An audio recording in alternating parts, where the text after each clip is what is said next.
చేయడానికి కూర చాలా బాగుంటుంది. టిఫిన్లో కూడా తీసుకెళ్ళొచ్చు. చాలా చాలా బాగుంటుంది.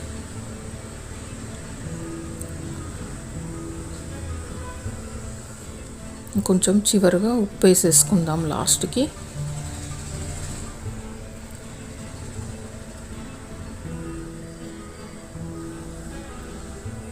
కొంచెం మగ్గిపోయినాయి కదా, ఇంకా అంతకంటే ఎక్కువసేపు పెట్టాల్సిన అవసరం ఏం లేదు.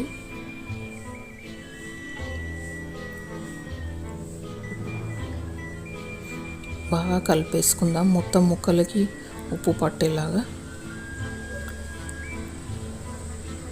మనమైతే జ్యూస్ కానీ ఇంకా మిల్క్ షేక్ కానీ దానిమ్మ సలాడ్లో వేసుకుంటాం కదా, ఈసారి స్పెషల్గా కర్రీ చేసి పెట్టండి.